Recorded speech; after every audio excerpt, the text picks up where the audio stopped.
Hi there my friends, welcome to my YouTube channel. I do have a lot of people asking me about if I stretch my watercolour paper, and if so, how do I do it.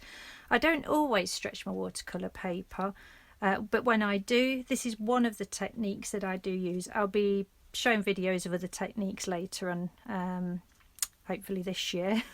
Okay, so this is one technique I use for stretching watercolour paper. So deionized water in a jar, cold water, a roll of gummed tape that's dry at the moment, you wet that to use it, a brush, a flat brush to wet your gummed tape, a stapler.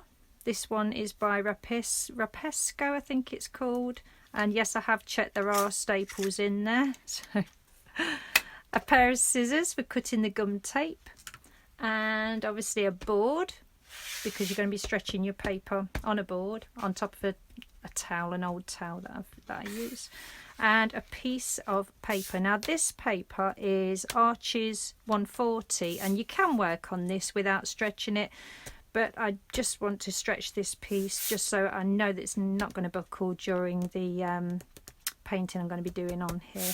Okay, so this is 140 pounds cold press Arches watercolour paper. I'm actually going to be using not the cold pressed rough side, but the cold pressed smooth side. Arches paper is sized all the way through to the core, so you can use either side of the paper depending on what texture you want to use. Anyway, that's by the by for this video.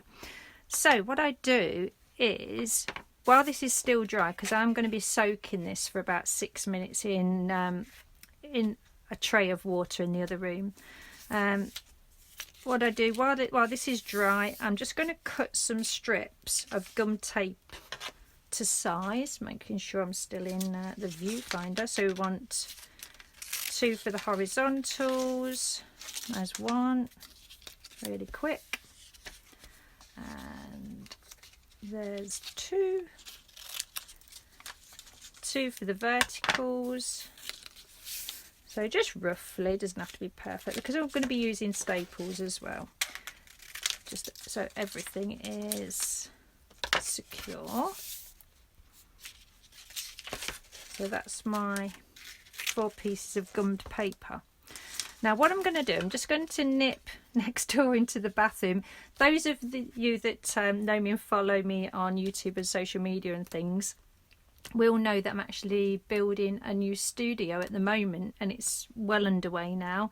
So it means I'm having to work out of the spare bedroom at the minute, and it is a really small spare bedroom. So I'm just going to pause the video. I'm going to go and pop this in a tray of water. I'll leave it for around about 5 or 6 minutes. Then I'll bring it back in here wet, and I'll start the video again, okay? Because you know, it's be worse than watching paint dry. Okay, so I'm pausing it. I'll be back in a tick. And we're back. Okay, so that's soaked for about 5 minutes, and I have picked up a different flat brush just to show you that you can use any sort of cheap brush just to wet the gummed tape with. So just get your first piece of gum tape here. I hope you can see that. I'm keeping it in frame. Keep checking. And just with water out of your jar, just paint the water onto the shiny side of the gum tape. Quite a bit on there. You might pick a little bit of gum up on your brush, but it'll wash out. That's not a problem. Just use a bit of soapy water to wash your brush after doing this. So give it a decent amount of water onto the gum tape like that, and then, sorry about reaching across, and then half on the paper, half on the board, tape it down. Now what I do, I'm going to do that all the way round, so it's pretty boring to watch, I guess. That's your first piece. I'm then going to do one of the horizontal pieces. So same again, pick up some water on your brush. Let's just move that down slightly so you can see what I'm doing. And it does have a tendency to curl on you, so just be patient with it. Slap some water on the gum tape like that. You could be generous with the water, that's fine. Hope I'm still in frame.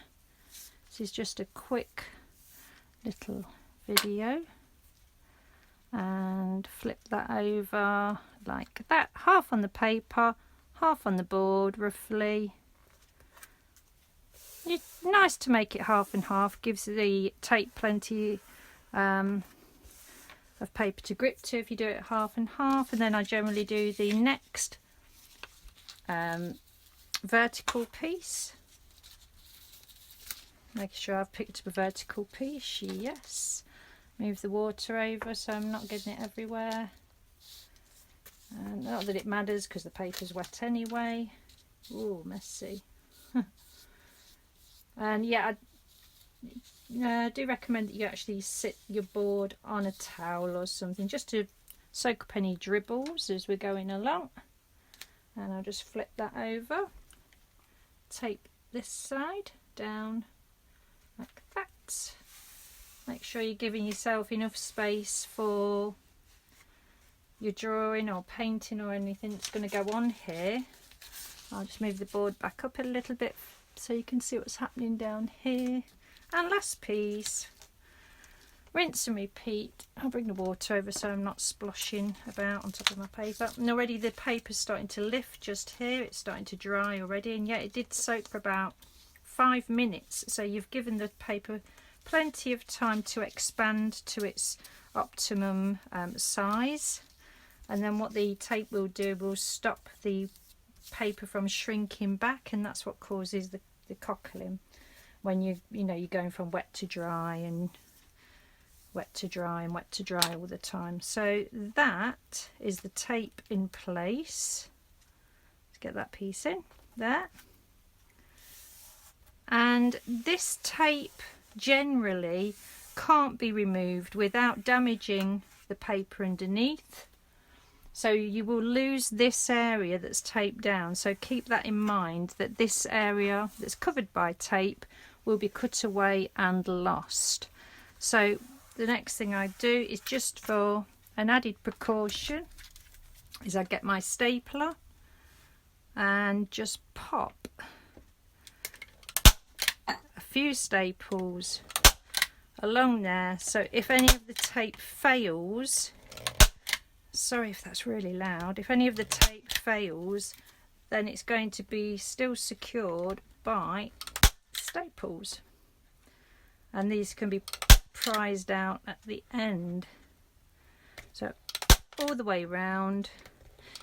You can do them closer together if you feel the need. This should do it though, just each one a couple of inches apart. Really quick. It's just the drying time now. I mean, you can work on this paper straight away if you wanted to. It's really awkward without headbutting my phone, which is what I'm filming on at the minute. But it's really self-explanatory. You could pop extra ones in if you feel the need. Then this is just left now. So it does take a while to dry. Keep it flat, and once it's flat it'll be ready to work on, and hopefully I'll be filming a review of the Derwent watercolour pencils using this stretched piece of paper, and that will be a following video. So that's one of the techniques I use for stretching paper, and I'll probably finish off this video by showing you this dry. Okay. But it'll look exactly the same if I don't. I might not wait, and I might just upload this now. Okay, so please click like if you've enjoyed this minute video on how one way of stretching a piece of watercolour paper. Any questions, pop them in the comments below, and I'll answer them for you. And I will see you all soon. Thank you for all the likes. Thank you for all the subscribers. That's brilliant. And hopefully it won't be too long. Hopefully this side of Christmas I'll be in the new studio. I'll do a new studio tour. And yeah, we'll get going from there. Okay, speak to you all soon. Take care. Bye-bye. Bye.